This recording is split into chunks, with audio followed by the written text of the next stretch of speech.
ನಮಸ್ಕಾರ ಸ್ನೇಹಿತರೆ. ಮಕರ ಸಂಕ್ರಾಂತಿಯ ದಿನದಂದು ನಾಯಿಗೆ ತಿನ್ನಿಸಿ. ಇದು ಒಂದು ಚಿಕ್ಕ ಕೆಲಸ. ಏನನ್ನೂ ಮಾಡದೆ ನಿಮ್ಮ 7 ತಲೆಮಾರುಗಳು ಕುಳಿತುಕೊಂಡು ಸಂಪತ್ತನ್ನು ಅನುಭವಿಸುತ್ತವೆ. ನಿಮ್ಮ ಜನ್ಮಾಂತರದ ಬಡತನ ದೂರವಾಗುತ್ತದೆ.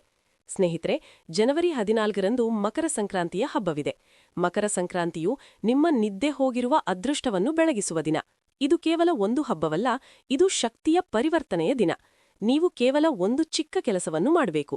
ನಿಮಗೆ ಎಲ್ಲಾದರೂ ಒಂದು ನಾಯಿ ಕಂಡರೆ ಅದಕ್ಕೆ ಸ್ವಲ್ಪ ಆಹಾರವನ್ನು ತಿನ್ನಿಸಬೇಕು.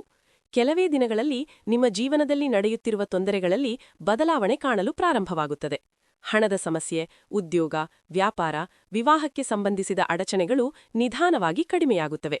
ಈ ಉಪಾಯವು ನಮ್ಮ ಶಾಸ್ತ್ರಗಳು, ಪುರಾಣಗಳು ಮತ್ತು ಕರ್ಮ ಸಿದ್ಧಾಂತಕ್ಕೆ ಸಂಬಂಧಿಸಿದೆ. ಇದು ಯಾವುದೇ ಜನಪದ ಕಥೆಯಲ್ಲ. ಮಕರ ಸಂಕ್ರಾಂತಿಯ ದಿನ ಸೂರ್ಯನು ತನ್ನ ದಿಕ್ಕನ್ನು ಬದಲಾಯಿಸುವ ದಿನ. ದಕ್ಷಿಣಾಯನದಿಂದ ಉತ್ತರಾಯಣಕ್ಕೆ ಪ್ರವೇಶಿಸುವ ದಿನ. ಈ ಕಾರಣದಿಂದ ಈ ದಿನ ಮಾಡಿದ ದಾನ ಮತ್ತು ಸೇವೆಗೆ ವಿಶೇಷ ಮಹತ್ವವಿದೆ. ಈ ದಿನವನ್ನು ದಾನದ ಮಹಾಪರ್ವ ಎಂದು ಕರೆಯಲಾಗುತ್ತದೆ. ಒಂದು ಚಿಕ್ಕ ಸೇವೆಯೂ ಹೆಚ್ಚಿನ ಫಲ ನೀಡುತ್ತದೆ ಎಂದು ನಂಬಲಾಗಿದೆ.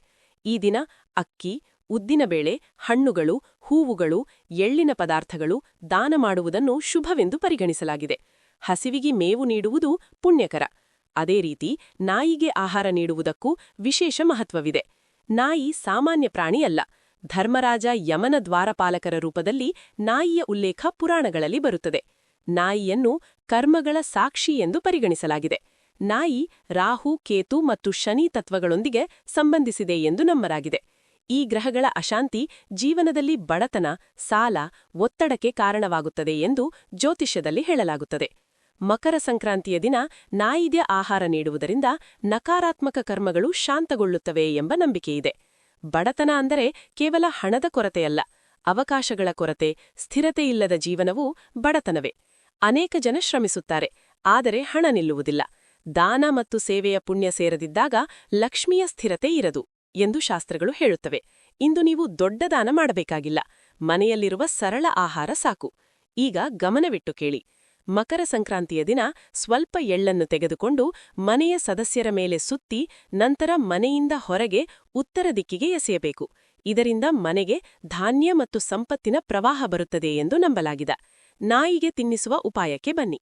ಸ್ವಲ್ಪ ಎಳ್ಳನ್ನು ತೆಗೆದುಕೊಂಡು ಮನೆಯ ಸದಸ್ಯರ ಮೇಲೆ ಸುತ್ತಿ ಅದನ್ನು ರೊಟ್ಟಿ ಮಾಡುವ ಹಿಟ್ಟಿಗೆ ಮಿಶ್ರಣ ಮಾಡಿ. ಆ ಹಿಟ್ಟಿನಿಂದ 4 ಅಥವಾ 5 ರೊಟ್ಟಿಗಳನ್ನು ಮಾಡಿ. ಆ ರೊಟ್ಟಿಗಳನ್ನು ಬೀದಿ ನಾಯಿಗಳಿಗೆ ತಿನ್ನಿಸಿ. ಸಾಧ್ಯವಾದರೆ ಹಸಿವಿಗೂ ತಿನ್ನಿಸಬಹುದು. ವಿಶೇಷವಾಗಿ ಕಪ್ಪು ನಾಯಿಗೆ ತಿನ್ನಿಸುವುದನ್ನು ಮಹತ್ವವಾಗಿ ಪರಿಗಣಿಸಲಾಗಿದೆ. ಈ ಉಪಾಯವನ್ನು ಶ್ರದ್ಧೆಯಿಂದ ಮಾಡಿದರೆ ಜೀವನದಲ್ಲಿರುವ ಅಡಚಣೆಗಳು ನಿಧಾನವಾಗಿ ದೂರವಾಗುತ್ತವೆ ಎಂಬ ನಂಬಿಕೆಯಿದೆ. ಮಕರ ಸಂಕ್ರಾಂತಿಯ ದಿನ ಸೂರ್ಯ ಮತ್ತು ಶನಿಯ ವಿಶೇಷ ಪ್ರಭಾವವಿರುತ್ತದೆ. ಶನಿ ಕರ್ಮಗಳ ಫಲ ನೀಡುವ ಗ್ರಹ ಎಂದು ಪರಿಗಣಿಸಲಾಗಿದೆ. ಈ ಉಪಾಯ ಒಂದು ದಿನದ ಅದ್ಭುತವಲ್ಲ, ಇದು ಬೀಜ ಬಿತ್ತುವಂತಿದೆ, ಸಮಯದೊಂದಿಗೆ ಫಲ ನೀಡುತ್ತದೆ. ಮಕರ ಸಂಕ್ರಾಂತಿಯ ದಿನ ಸ್ನಾನ ಮಾಡಿ ಮನೆಯನ್ನು ಸ್ವಚ್ಛಗೊಳಿಸಿ ಶಾಂತ ಮನಸ್ಸಿನಿಂದ ದಿನವನ್ನು ಆರಂಭಿಸಬೇಕು. ನಾಯಿಗೆ ಆಹಾರ ತಿನ್ನಿಸುವಾಗ ಹೆದರಿಸಬಾರದು, ಕರೆಯಬಾರದು, ಪ್ರದರ್ಶನ ಮಾಡಬಾರದು. ಸೇವೆಯ ಭಾವ ಮುಖ್ಯ. ಈ ದಿನ ಜಗಳವಾಡಬಾರದು, ಅಸಭ್ಯ ಮಾತು ಬಳಸಬಾರದು, ಮಾಂಸಾಹಾರ, ಈರುಳ್ಳಿ, ಬೆಳ್ಳುಳ್ಳಿ ತಪ್ಪಿಸಬೇಕು. ಮನೆಯ ವಾತಾವರಣ ಶಾಂತವಾಗಿರಲಿ. ಹಿರಿಯರನ್ನು ಗೌರವಿಸಬೇಕು. ಮಕರ ಸಂಕ್ರಾಂತಿಯ ದಿನ ಹೆಣ್ಣು ಮಕ್ಕಳಿಗೆ, ಸಹೋದರಿಯರಿಗೆ ಸಾಧ್ಯವಾದಷ್ಟು ಸಹಾಯ ಅಥವಾ ಆತಿಥ್ಯ ನೀಡುವುದು ಪುಣ್ಯಕರ. ಈ ದಿನ ಮಾಡಿದ ಸಣ್ಣ ಸಹಾಯವೂ ಹೆಚ್ಚು ಫಲ ನೀಡುತ್ತದೆ ಎಂಬ ನಂಬಿಕೆಯಿದೆ. ಸ್ನೇಹಿತರೆ, ಮಕರ ಸಂಕ್ರಾಂತಿ ಹಣದ ಹಬ್ಬ ಮಾತ್ರವಲ್ಲ, ಇದು ದಯೆ, ಸೇವೆ ಮತ್ತು ಶಿಸ್ತಿನ ದಿನ. ಈ ದಿನವನ್ನು ನಿರ್ಲಕ್ಷ್ಯ ಮಾಡಬೇಡಿ. ಒಂದು ಚಿಕ್ಕ ಸೇವೆ ಮಾಡಿ.